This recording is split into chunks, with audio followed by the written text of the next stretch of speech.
क्या आप जानते हैं नरक चतुर्दशी की सुबह अगर आप ये एक काम कर लें तो सारे पाप नष्ट हो जाते हैं। कहा जाता है कि इस दिन यमराज खुद धरती पर आते हैं, लेकिन क्यों?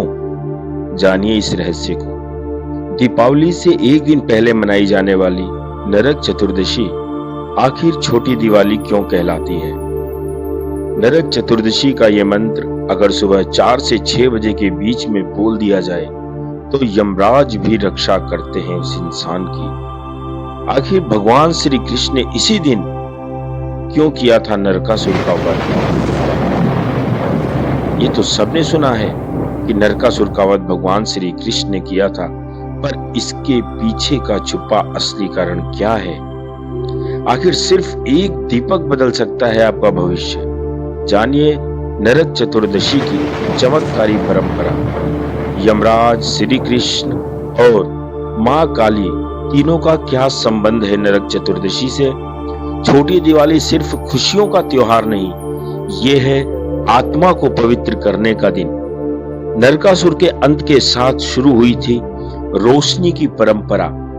आइए जाने इस कथा का असली अर्थ। दोस्तों नमस्कार, स्वागत है आप सभी का साई पांडेश्वर पांडे चैनल पर, जहां हम लाते हैं धार्मिक कथाएं, पूजा व्रत की रहस्यमयी सत्य और बिल्कुल सत्य बातें और जीवन को दिशा देने वाले आध्यात्मिक संदेश। आज हम बात करेंगे नरक चतुर्दशी की, जिसे छोटी दिवाली या रूप चौदस के नाम से भी जाना जाता है। दोस्तों कार्तिक मास के कृष्ण पक्ष की चतुर्दशी तिथि को नरक चतुर्दशी मनाई जाती है। इसे नरक चौदस के रूप में रूप चौदस या रूप चतुर्दशी भी कहा जाता है। आपको बता दें कि इस दिन मृत्यु के देवता यमराज की पूजा का विधान है। इसके साथ ही इस दिन भगवान श्री कृष्ण की उपासना भी की जाती है, क्योंकि पौराणिक मान्यता के अनुसार इसी दिन उन्होंने नरकासुर का वध किया था।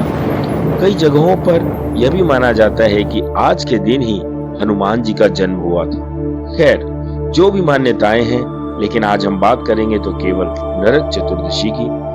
दोस्तों नरक चतुर्दशी 20 अक्टूबर 2025 सोमवार को मनाई जाएगी।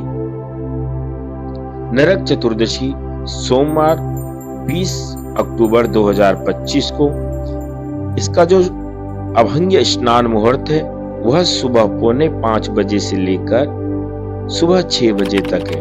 ध्यान से सुनिएगा दोस्तों आप लोग। जो इसमें स्नान का मुहूर्त है वह सुबह 4:45 से लेकर 6 बजे तक का समय है।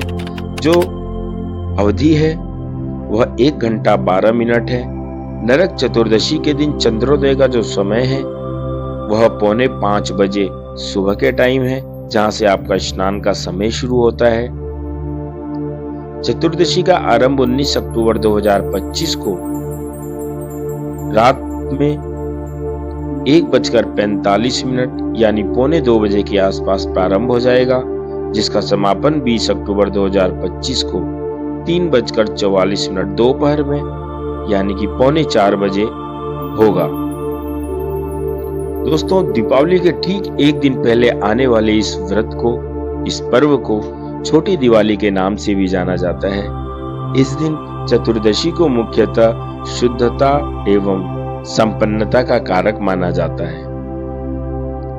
हिंदू पंचांग के अनुसार कार्तिक माह के कृष्ण पक्ष के 14वें दिन की चतुर्दशी तिथि को नरक चतुर्दशी मनाई जाती है। पौराणिक मान्यताओं के अनुसार इसी दिन भगवान श्री कृष्ण ने अत्याचारी और दुराचारी असुर नरकासुर का वध किया था और 16,100 कन्याओं को नरकासुर के बंदी गृह से मुक्त कर उन्हें सम्मान प्रदान किया था। यह त्योहार उनकी विजय का प्रतीक है। ऐसा माना जाता है कि भगवान श्री कृष्ण ने राक्षस नरकासुर को मारने के बाद ब्रह्म मुहूर्त के दौरान तेल से स्नान किया था। यही कारण है कि पूर्ण अनुष्ठान के साथ सूर्योदय से पहले तेल स्नान करना बहुत ही आवश्यक माना जाता है। माना जाता है कि इस दिन सूर्योदय से पूर्व उठकर शरीर में तेल लगाकर और पानी में चिरचिरी के पत्ते डालकर उससे स्नान करने का बड़ा ही महत्व है। इससे मनुष्य के पाप कम होते हैं और रूप व सौंदर्य की प्राप्ति होती है। इस दिन स्नान के पश्चात अपने जीवन साथी के साथ भगवान श्री हरि विष्णु मंदिर और श्री कृष्ण मंदिर में भगवान का दर्शन करना अत्यंत पुण्यदायक कहा गया है। इससे व्यक्ति के समस्त जो नकारात्मक ऊर्जाएं होती हैं वो खत्म होकर सकारात्मक ऊर्जाएं प्राप्त होने लग जाती हैं। इतना नहीं भक्तों, शास्त्रों के अनुसार जो मनुष्य इस पर्व पर दीप दान करता है उसे माता लक्ष्मी का विशेष आशीर्वाद प्राप्त होता है। उसका जीवन धन समृद्धि से परिपूर्ण भी रहता है। ये तो आप सबको पता है कि माँ लक्ष्मी धन धान्य की देवी है। नरक चतुर्दशी के दिन काली माँ की पूजा का भी विशेष महत्व है। मान्यता है कि इसी दिन काली माँ की पूजा से जीवन से सभी संकट और सभी डर दूर हो जाते हैं। कहते हैं कि इस दिन हमारे देश के कई क्षेत्रों में यमदेव यानी यमराज की पूजा करके उनसे असमय यानी अकाल मृत्यु और बेहतर स्वास्थ्य के लिए प्रार्थना की जाती है, ताकि हमारी जो अकाल मृत्यु है वह टल जाए, हमारे पर जो अकाल मृत्यु का भय है वह दूर हो जाए। कथानुसार इस दिन भगवान यमन, वामन और राजा बलि का स्मरण करना चाहिए। ऐसा करने से लक्ष्मी जी अस्थायी रूप से आपके घर में निवास करती हैं। चतुर्दशी के दिन अभंग स्नान बहुत महत्वपूर्ण माना जाता है। ऐसी मान्यता है कि जो भी आज के दिन अभंग स्नान करते हैं वे नरक की यातना भोगने से बच जाते हैं।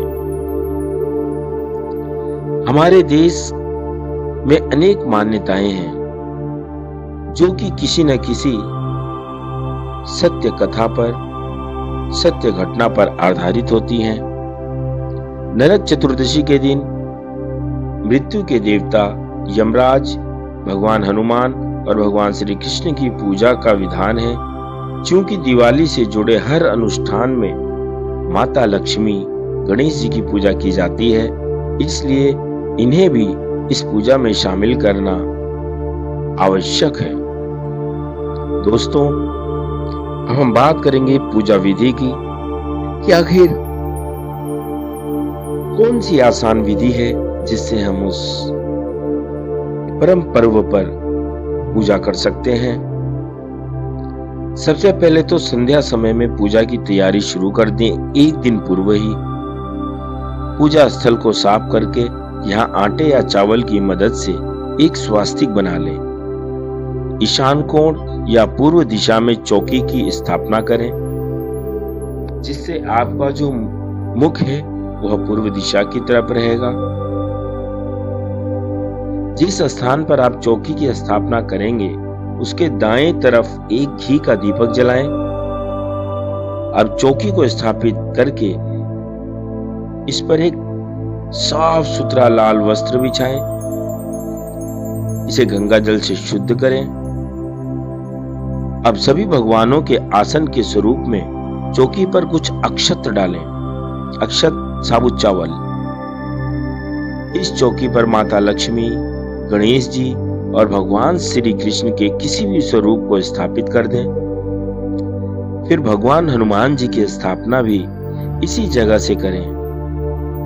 बस ध्यान रखें कि चौकी पर हनुमान जी ऐसे विराजित हो कि उनका मुख दक्षिण दिशा की ओर हो।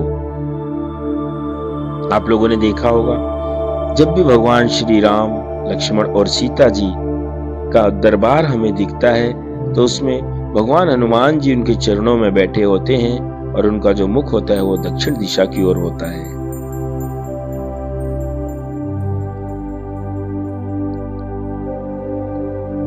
यमराज जी की स्थापना के लिए चौकी पर बाईं तरफ, जो कि आपका दायां होगा, कुछ चावल आसन के स्वरूप डालें। इस पर एक आटे का दिया बनाकर आराम से रखें और इसमें सरसों का तेल और 4 बाती दीप बनाकर रखें, इस दीप को प्रज्वलित कर लें। अब 14 मिट्टी के दीपक प्रज्वलित करने के लिए पूजा की चौकी के पास रखें। फिर जल पात्र में 3 बार आचमन विधि करें और चौथी बार बाएं हाथ से दाएं हाथ में जल लेकर हाथ साफ करें। इसके बाद स्वास्ति वाचन मंत्र का उच्चारण कर लें। फिर प्रथम पूज्य श्री गणेश, माता लक्ष्मी, भगवान श्री कृष्ण, हनुमान और यमदीप पर गंगा जल का छिड़काव करें। इसके बाद सभी देवों के लिए हल्दी, कुमकुम, रोली, चंदन, पुष्प आदि से पंचोपचार की क्रिया को पूरा करें। चौकी पर विराजमान देवों को कलावा अर्पित करें। हनुमान जी के चरणों में भी चंदन लगाएं। धूप अगरबत्ती जलाएं और दीपक प्रज्वलित करें। इसके बाद भोग के लिए मिठाई और गुड़ चना रखें। सभी देवों को प्रणाम करें और अपने परिवार की मंगल कामना और सुख समृद्धि के लिए प्रार्थना करें। यमराज जी के लिए जलाए गए दीपक को घर के बाहर रखें और हाथ जोड़कर उनसे अच्छे स्वास्थ्य और असमय मृत्यु से डर से सुरक्षा की कामना करते हुए वापस घर में आ जाएं। घर के सदस्यों में भोग अर्पित करें। यह नरक चतुर्दशी की विधिवत एवं पौराणिक शास्त्रों के अनुसार की जाने वाली पूजा विधि है। इस दिन पूजा करने से बुरी शक्तियां आपके घर में प्रवेश नहीं कर पाती हैं और आपके घर में होने वाले अनहोनी भी टल जाती है। तो दोस्तों, यह मैंने आप लोगों को संपूर्ण पूजा विधि जो नरक चतुर्दशी की थी आप लोगों को दी, और मैं उम्मीद करता हूं कि मेरे द्वारा दी गई यह पूजा विधि की जो जानकारी है वो बहुत ही सरल और स्वाभाविक होगी, जो आप लोग अपने घरों में बैठकर बहुत ही आराम से कर सकते हैं। मेरी कोशिश होती है कि किसी भी व्रत, पूजा या त्योहार को उस परमात्मा के चरणों में बैठकर जो आसान से आसान, जो सरल से सरल विधि है, सच्चे मन से, निर्मल भाव से हम किस तरीके से उस परमात्मा का ध्यान कर सकते हैं, क्योंकि हर रूप में वही समाया है। दोस्तों, नरक चतुर्दशी हमें सिखाती है कि जैसे भगवान श्री कृष्ण ने अंधकार पर विजय पाई, वैसे ही हमें भी अपने भीतर के अज्ञान, क्रोध और पाप रूपी अंधकार को मिटाना चाहिए, द्वेष को मिटाना चाहिए। हर दीपक सिर्फ बाहर नहीं, एक दीपक भीतर भी जलाना चाहिए, क्योंकि सच्ची दिवाली तभी होती है जब मन में प्रकाश होता है। अगर आज की कथा से आपको प्रेरित किया हो तो प्लीज इसे लाइक, शेयर करें, चैनल को सब्सक्राइब करें। सदैव प्रसन्न रहिए और इस चीज का हमेशा स्मरण रखिए कि जो प्राप्त है वो पर्याप्त है, जो मेरे पास है वही मेरे लिए खास है। आप और आपके परिवार स्वस्थ रहें, ऐसी हम इस वीडियो के साथ बाबा के चरणों से प्रार्थना करते हैं। जय श्री कृष्ण, जय मां लक्ष्मी, जय नरक चतुर्दशी।